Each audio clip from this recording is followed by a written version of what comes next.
Form the pair of linear equation in the following problems and find the solution graphically.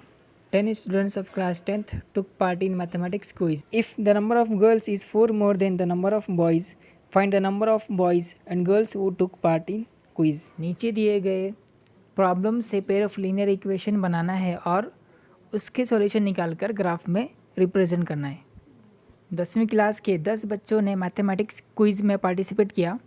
अगर number of girls number of boys से 4 ज़्यादा है तो कितने girls और कितने बॉयज़ पार्टिसिपेट किए ये हमें फाइंड करना है। नंबर ऑफ़ गर्ल्स और नंबर ऑफ़ बॉयज़ हमें पता नहीं है तो हम मान लेते हैं let the number of girls be x and the number of boys be y। अब पहली कंडीशन में क्या दिया गया है, 10 बच्चों ने मैथमेटिक्स क्विज में पार्टिसिपेट किया, उसमें कुछ गर्ल्स थे और कुछ बॉयज़, लेकिन हमें ये नहीं पता कि नंबर ऑफ़ गर्ल्स कितने और नंबर ऑफ़ बॉयज़ कितने थे, लेकिन दोनों का टोटल 10 है। इसका मतलब हम गर्ल्स और बॉयज़ को ऐड करेंगे तो टोटल 10 आएगा। Girls plus boys is equal to 10। तो जैसा कि हमने गर्ल्स को x माना था और बॉयज़ को y, तो हमारी इक्वेशन क्या बनेगी, x plus y is equal to 10। तो ये हो गया हमारी इक्वेशन नंबर 1। वर्ड प्रॉब्लम्स में सबसे ज़्यादा बच्चों को इक्वेशन बनाने में ही प्रॉब्लम्स आती है। तो सबसे पहले मैं आपको इक्वेशन के बारे में बताऊंगा। अगर आप ये समझ गए तो मैक्सिमम प्रॉब्लम्स में इक्वेशन बनाना इजी हो जाएगा। इक्वेशन का मतलब होता है इक्वल, बराबर, दोनों साइड बैलेंस्ड होना चाहिए। अब हम दूसरी कंडीशन के बारे में देखते हैं। तो दूसरी कंडीशन में क्या दिया गया है कि number of girls number of boys से 4 ज़्यादा है। अब मैं आपको एक एग्जांपल की मदद से समझाने की कोशिश करूँगा। आपने तराजू तो देखा ही होगा। हम मान लेते हैं तराजू के एक साइड को x और दूसरी साइड को y। तराजू के दोनों साइड को बैलेंस करना पड़ता है, उसी तरह इक्वेशन को भी बैलेंस करना पड़ता है। हमने x और y कंसीडर किया था। इक्वेशन को बैलेंस करने के लिए x is equal to y लेना पड़ेगा। अब क्वेश्चन में क्या दिया गया है, नंबर ऑफ़ गर्ल्स 4 ज़्यादा है नंबर ऑफ़ बॉयज़ से। इसका मतलब तराजू के एक साइड में 4 ज़्यादा है तो ये बैलेंस नहीं होगा। y साइड ऊपर की तरफ चला जाएगा और x साइड नीचे की तरफ आ जाएगा। तो ऊपर जो हमने इक्वेशन लिखा था x is equal to y, ये बैलेंस नहीं है क्योंकि x साइड में 4 ज़्यादा है, तो हमें इसे बैलेंस करना पड़ेगा। अब तराजू बैलेंस नहीं है तो हमें बैलेंस करने के लिए तराजू के y साइड में 4 ऐड करना पड़ेगा, तो तराजू बैलेंस्ड हो जाएगा। ठीक उसी तरह इक्वेशन बैलेंस्ड नहीं है तो हमें बैलेंस करने के लिए 4 ऐड करना पड़ेगा।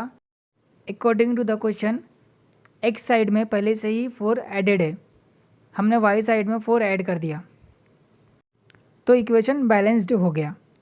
तो हमारी इक्वेशन क्या बनेगी, x is equal to y plus 4। तो ये हो गई हमारी इक्वेशन नंबर 2। अलजेब्रिकली हमने इसे रिप्रेजेंट कर दिया। हम अब इसके सॉल्यूशन निकालेंगे। तो अब हम इक्वेशन 1 की सॉल्यूशन निकाल लेते हैं। तो हमारी इक्वेशन नंबर 1 है x plus y is equal to 10।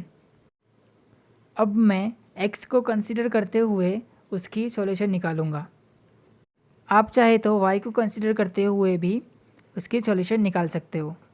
तो इक्वेशन क्या बनेगी, x is equal to 10 minus y. अब मैं y की वैल्यू 5 लेकर देखता हूँ। तो हमारी इक्वेशन क्या बनेगी, x is equal to 10 minus y की जगह क्या आ जाएगा, 5 आ जाएगा। तो 10 माइनस 5 कितना होता है, 5 होता है। तो x इज इक्वल टू 5 आ गया। तो जब मैंने y की वैल्यू 5 लिया तो मुझे x की वैल्यू क्या मिली, 5 मिली। अब मैं y की वैल्यू 4 लेकर देखता हूँ। तो हमारी इक्वेशन क्या बनेगी, x is equal to 10 minus y की जगह क्या आ जाएगा, 4 आ जाएगा। तो 10 माइनस 4 कितना होता है, 6 होता है। तो x की वैल्यू क्या मिली, 6 मिली। तो जब मैंने y की वैल्यू 4 लिया तो मुझे x की वैल्यू क्या मिली, 6 मिली। तो मैंने इक्वेशन नंबर 1 के 2 सॉल्यूशन निकाल दिया। आप चाहे तो 3 भी निकाल सकते हो, उससे ज़्यादा ना निकाले तो बेहतर होगा क्योंकि इससे टाइम वेस्ट होगा आपका। तो हमारी इक्वेशन नंबर 2 क्या है, x is equal to y plus 4। अब मैं x को कंसिडर करते हुए उसकी सॉल्यूशन निकालूंगा। आप चाहे तो y को भी कंसिडर करते हुए सॉल्यूशन निकाल सकते हो। अब मैं y की वैल्यू 1 लेकर देखता हूँ, तो हमारी इक्वेशन क्या बनेगी, x is equal to y की जगह क्या आ जाएगा, 1 आ जाएगा, तो 1 + 4, तो 1 + 4 कितना होता है, 5 होता है, तो x की वैल्यू क्या मिली, 5 मिली। तो जब मैंने y की वैल्यू 1 लिया तो मुझे x की वैल्यू क्या मिली, 5 मिली।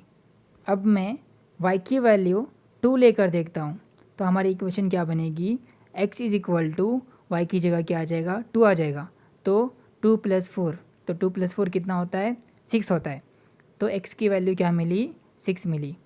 तो जब मैंने y की वैल्यू 2 लिया तो मुझे x की वैल्यू क्या मिली, 6 मिली। तो हमने इक्वेशन नंबर 1 और इक्वेशन नंबर 2 दोनों के दो सॉल्यूशन निकाल लिया।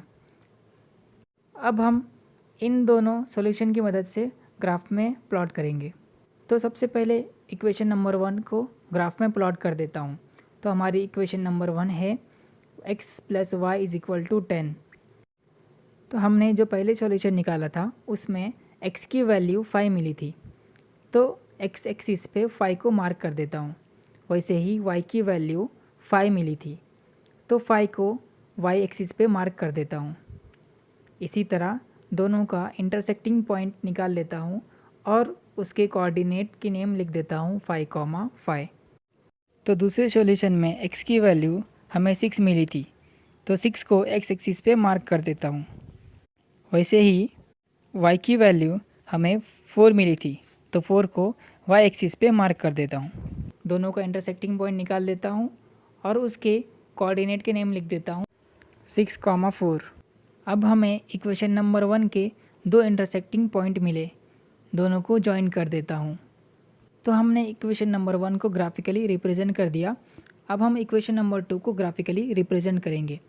तो हमारी इक्वेशन नंबर 2 है x is equal to y + 4। तो हमें पहले सॉल्यूशन में x की वैल्यू मिली थी 5, तो 5 को x एक्सिस पे मार्क कर देता हूँ। वैसे ही y की वैल्यू 1 मिली थी, तो 1 को y एक्सिस पे मार्क कर देता हूँ।